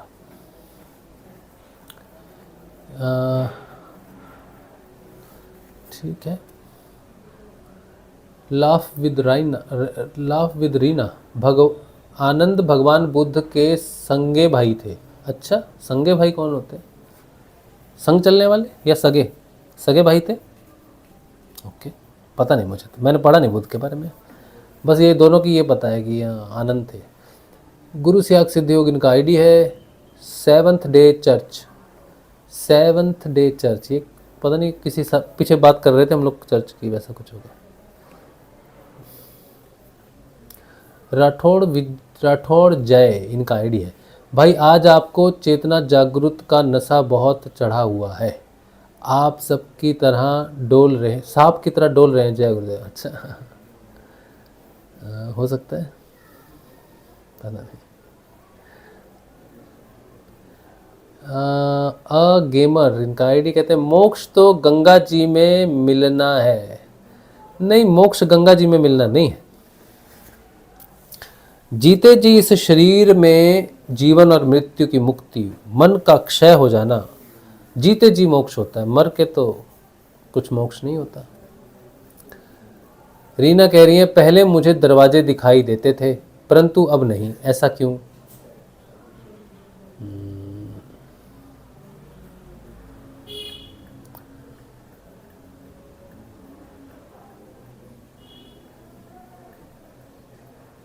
आंखें चेक कराओ, दिखने तो चाहिए। मुझे तो दिख रहे हैं दरवाजे अपने घर के। ये कैसे हो सकता है? दीवारें दिख रही हैं, दरवाजे नहीं दिख रहे हैं? ये क्या बात हुई भाई? दरवाजे नहीं दिख रहे इनको घर के, ये तो बड़ी विचित्र, तो बड़ी बड़ी ऊंची स्थिति होगी आपकी। आहा, धीरे धीरे फिर दीवारें गायब हो जाएंगी, फिर खिड़कियां गायब हो जाएंगी, फिर छत गायब हो जाएगी, फिर ज़मीन गायब, फिर आसमान भी गायब। वाह क्या बात है, बहुत अच्छी बात है। दीवारें नहीं, अच्छा अब दिखते हैं, पहले नहीं दिखते थे ना दरवाजे। क्या बोल रही हैं? अच्छा अच्छा, अब नहीं दिखते इनको दरवाजे, पहले दिखते थे। ठीक है, जब खिड़कियाँ दीवारें छत वगैरह भी नहीं दिखेंगी तब हमको ज़रूर बताना।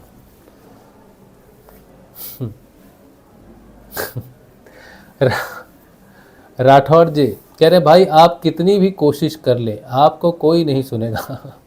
आपको वही सुनेगा जो इस पथ का होगा, सबको पकड़कर सुनाएगा तो उससे समझ नहीं आएगा, आपका पंथ के लोग ही सुनेंगे। हाँ, जिसके अंदर प्यास होगी वो ज़रूर सुनेगा, क्यों नहीं सुनेगा। लेकिन वो तो मेरी भलाई के लिए बोल रहे हैं ना, वो ऐसा नहीं बोल रहे कि मेरे को बदलना चाहते हैं, वो मेरी भलाई के लिए बोल रहे हैं। उनको लगता है कि मेरे अंदर कुछ है जो दुनिया के सामने आए, दुनिया को प्रचार प्रसार हो, लेकिन उन्हें ये लगता है कि मेरे अंदर जो है वो मेरा अर्जित किया हुआ हो। ऐसे उनको पता है कि गुरु कृपा है, लेकिन उन्होंने ये बात सिर्फ मेरे भले के लिए कही है कि मैं अच्छी सोसाइटी में उठूँ बैठूँ, 4 लोग मुझे बुलाएं, क्योंकि हाई सोसाइटी के लोग जिन लोगों को सुनते हैं, जैसे ये जो जाते हैं ना, वो सजे धजे जाते हैं, उनके फेस बड़े ग्लो करते हैं, उनके कपड़े बड़े अच्छे होते हैं, ठीक है, वो पूरे या तो टकले होते हैं, खोपड़ी चमक रही होती है उनकी, या उनके टोपी वोपी, मतलब उनका श्रृंगार होता है। एक अच्छा व्यक्ति, एक उच्च संस्था या उच्च मतलब क्लास का व्यक्ति ऐसी जगह जाएगा जहां पर कोई सभ्य व्यक्ति सामने दिखे, है ना। तो उन्होंने मेरे लिए अच्छा सोचा है कि मेरी बात दूर तक पहुंचे, मेरी भलाई के लिए बात की है। लेकिन अब मेरी भलाई किस में है ये मैं बता रहा हूँ कि मेरी भलाई तो ऐसी है।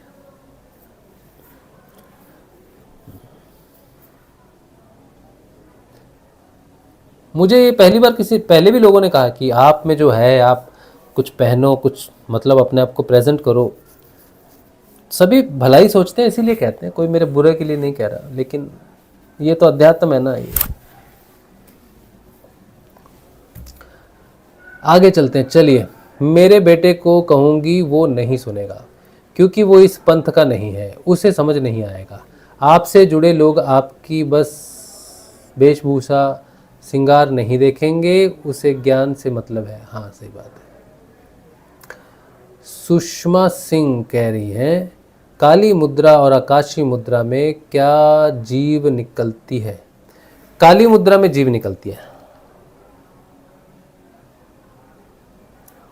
जब हमारे शरीर में एकदम से प्राण ऊपर उठता है, ऑक्सीजन कम हो जाती है, तो काली मुद्रा निकलती है। जब भय होता है साधक को किसी कारण, तब काली मुद्रा अपने आप हो जाती है। और आकाशीय मुद्रा है जिसमें ये मुंडी ऊपर उठ जाती है, आकाश की तरफ उड़ जाती है, ये आकाशीय मुद्रा है। उससे रीढ़ की हड्डी सीधी होती है, और भी होता होगा बहुत कुछ। ध्यान में, अच्छा ध्यान में पहले इनको दरवाजे दिखते थे, अब दरवाजे नहीं दिखते, तो अच्छी बात है ना। कब तक दरवाजे ही देखती रहोगी? है, ध्यान में कब तक दरवाजे ही देखती रहोगी? जो इंद्रियातीत ध्यान होता है उसमें कुछ भी नहीं है, वहाँ व्यक्तिगत चेतना इंद्रियां होती नहीं, ना कोई देखने वाला ना कोई सुनने वाला। तो इस ध्यान से कब तक इस ध्यान में टिके रहोगे? आगे भी तो निकलना है, ठीक है। अब ये क्यों होता है हमको नहीं मालूम, ठीक है। चलिए, बाकी तो कोई प्रश्न है नहीं किसी का। अगर कोई गुरुदेव श्री रामलाल जी स्याग से जुड़ना चाहे, सिद्ध योग से जुड़ना चाहे, तो उसकी जानकारी हमने वीडियो के नीचे डिस्क्रिप्शन में एक लिंक दिया है, उस लिंक से आप गुरु जी की जानकारी प्राप्त कर लें, सारी जानकारी मिल जाएगी। गुरु जी की दीक्षा निःशुल्क है, दीक्षा हजारों ले लो, कोई फ़र्क नहीं पड़ता। अगर आप नाम जपोगे, ध्यान करोगे तो आप आगे बढ़ोगे, नहीं तो नहीं बढ़ोगे। और गुरु जी की जो दीक्षा है वो निःशुल्क है पूरी, कहीं आना जाना नहीं, कुछ बदलाव नहीं करना है, कुछ नहीं करना है, ठीक है। और फिर भी अगर कुछ समझ में ना आए तो आप हमें व्हाट्सएप कर देना, हम भेज देंगे आपको जानकारी। और हमारा एक व्हाट्सएप ग्रुप भी है, वो साधकों का है।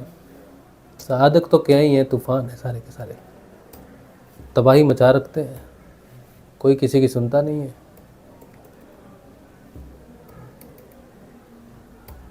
चलो ठीक है, ये लो 8777211139 राज शिव। तो आप मुझे मैसेज कर देंगे कि राशिव भाई हमको गुरु जी की जानकारी दे दो। जानकारी ले ली है हमने, मंत्र सुन लिया हमने, गुरु जी के ध्यान का हमको पता चल गया है, हमको अब ग्रुप में जोड़ दो। क्योंकि नए साधक के बहुत सारे प्रश्न होते हैं, उसको ग्रुप में जुड़ जाना चाहिए। हर साधक जो ग्रुप में जुड़ता है उसमें थोड़ी सहन शक्ति होनी चाहिए, ठीक है। सहन शक्ति क्यों चाहिए? क्योंकि उसमें 200-300 लोग हैं। अब 300 हैं, 300 में से 10-20 तो ऐसे हैं जो चुप नहीं रहते, और 270 ऐसे हैं जो बोलते ही नहीं। ठीक है, चलो ठीक है। आज का सत्संग यहीं रखते हैं भगवान श्री गुरुदेव के श्री चरणों में, और अगला सत्संग मिलते हैं। अभी थोड़ा क्या है कि थोड़ा शेड्यूल मेरा थोड़ा टाइट है, तो हो सकता है नियमित सत्संग अभी नहीं हो रहा हो, लेकिन कोई बात नहीं। कुछ दिन मेरा पुस्तक वगैरह आ जाए, उसके बाद हम घर से निकलना बंद कर देंगे, फिर से घर में रहेंगे। घर से बाहर निकलते ही हमें हमें अच्छा भी नहीं लगता घर से बाहर निकलना, लेकिन ज़रूरी भी है क्योंकि कुछ लोग हम तक नहीं पहुंच सकते उनकी पोजीशन की वजह से, उनकी स्थिति की वजह से, तो हमें उनके पास जाना पड़ेगा। तो इसीलिए जब तक ज़रूरत है बाहर निकलने की निकलेंगे। ठीक है, सत्संग हम नियमित करेंगे। एक बार पुस्तक का भी ज़रा काम हो जाए, थोड़ा पुस्तक बन जाए, आ जाए, तो उसके बाद फिर हम नियमित बैठेंगे आपके साथ सत्संग में। ठीक है, चलो। मीना ललवानी जी कह रही हैं, भाई पूरा दिन बॉडी वाइब्रेट होती रहती है, ऐसा क्यों होता है? कुंडलिनी के कारण जो है वो शरीर वाइब्रेट होता रहता है। परेशानी नहीं है ना? कोई परेशानी नहीं है ना? परेशानी नहीं होनी चाहिए। ठीक है, तो डरना नहीं, डरना नहीं। अच्छा है, कुछ तो हो रहा है, क्रिया शरीर में हो रही है, तुम्हारे लिए बेहतर है। किसी को कोई क्रिया नहीं होती है तो फिर बड़ा मुश्किल होता है उसको विश्वास करना। किसी को क्रिया होती है तो वो बेचारा कई बार डर जाता है, क्यों हो रही है। डरना नहीं। माँ कुंडलिनी शक्ति गुरुजी की बिल्कुल अधीन होकर कार्य करती है और कोई नुकसान नहीं करेगी किसी को भी। ठीक है, कोई नुकसान नहीं करेगी। चलो, आपको तो और कोई मैसेज नहीं है? अगर है तो अभी आधा भेज दो, आधा लिखते रहना। ठीक है, चलो।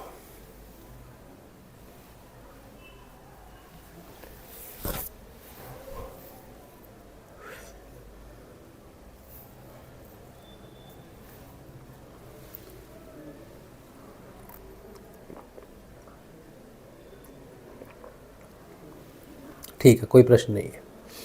जय श्री गुरुदेव, जय श्री दादा गुरुदेव जी।